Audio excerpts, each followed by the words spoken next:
Hi, I'm Scott Moore with Northway Solutions Group, and I'm going over the LoadRunner Virtual User Generator, or VUGEN, for version 11, Service Pack 4. We're in the web protocol. Our first video got us to the point where we're a more advanced user and we're using the script view. So this gets us to the script view from the default tree view. Now let's take a look at these recording options that are part of the web protocol.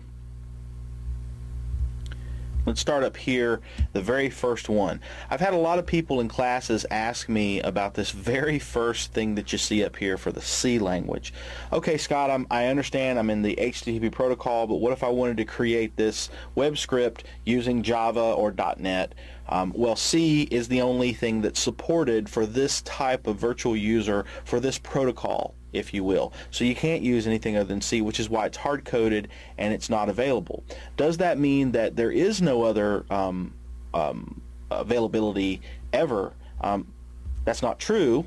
It's not true. It is true for the web protocol, but if you were to open up a COM-DCOM virtual user and you look at the recording options for it, you'll notice you do have a drop-down box and you have several different choices that you can use to create that type of virtual user.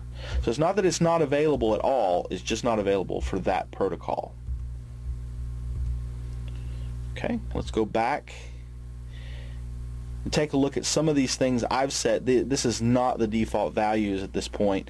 I like to select the option to close the application under test, my web application, when I push the stop button on the recording bar. So that shuts it down nice and clean.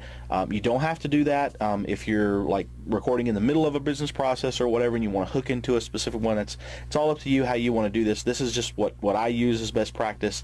I will set a fixed think time after the end of a transaction that's put in with a value of 5. I like to go into my script after the fact, add my own think times with my own hard-coded values in there, and then create some randomization using the runtime settings, and that's a different discussion altogether, but it's part of my overall methodology of where to put think times, how to put the right amounts in there, and how to create the randomization for advanced users and beginning users.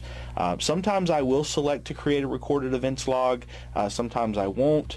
I will generate a think time greater than a wait time of 3 seconds. Sometimes that backfires on me, but I'll usually set that somewhere between 3 and 5 seconds. 3 or 5 seconds, if you will.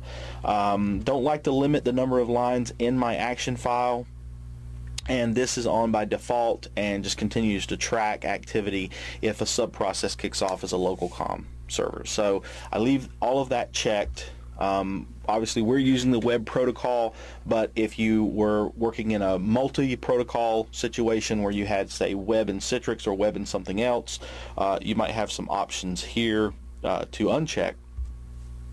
This option is pretty important. There are two major types of recording hooking engines, if you will. One is the HTML based, and notice that when you hold your pointer over a particular area, you get a context based help on that feature. So it generates a step for each user action for a request that is not basic HTML and whose origin is not basic HTML, record explicit request. So by default, this option, a script describing user actions with a web link function. If you're not familiar with the difference between a web link function and a web URL function, go to the function reference guide. It's all there. There's examples. You're going to have to read the manual at some point in time. Now's a good time to start. Here is an example of a script that was recorded using a pet shop application, and you'll notice it was recorded with that mode. So best practice would be use the default. If that works, great. If it doesn't, second option will be to record a script containing explicit URL. So here, instead of using web links and web submit forms where it understands the context of the page, now we're going to get more information within our URL and our form submissions. It's going to cause us to have to do more correlation, but that's okay.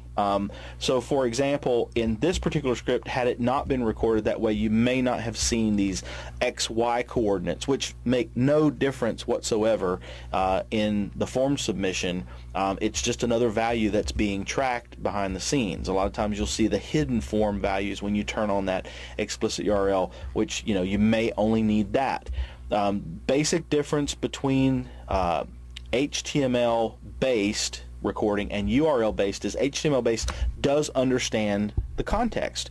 So what that means is it grabs the page and everything on it. So if your developers make a front end change, like they rename a GIF image on a page, it will not necessarily break your script. If you're recording with URL based, we used to call this analog mode, it actually has to go out for each resource on that page. Every image, every style sheet, everything is a separate step. It has to understand, it doesn't understand anything within context. It treats it as it's totally independent and separately. It has less of a memory footprint within VUGEN, but these are scripts that are less maintainable. But sometimes there are difficult applications where only URL-based scripting will work for you, and sometimes it can only be done using web custom request only. So look at the help that's part of that feature. It says for non-browser applications, set this option to record all HTTP requests from the web server as a custom HTTP request, disregarding all context. So every single step is like its own unique, like it's the only step in that application. Sometimes that is the only way that it will work, and then you have to do more correlation on your side. And in that case, should a developer replace a GIF image and rename it, it will break your script. So in that sense, they are less maintainable. So you have to use some other tricks and tips to make them more maintainable when you're using URL based. So that gets us through the first three. I'll continue on in our next segment going through the rest of the recording options. As always, your feedback is welcome. We have a blog page at blog.northwaysolutions.com where we're putting out a lot of VUGEN code and helpful hints and tips. We have a comment section. We'd love to hear from you, and you can check us out at northwaysolutions.com.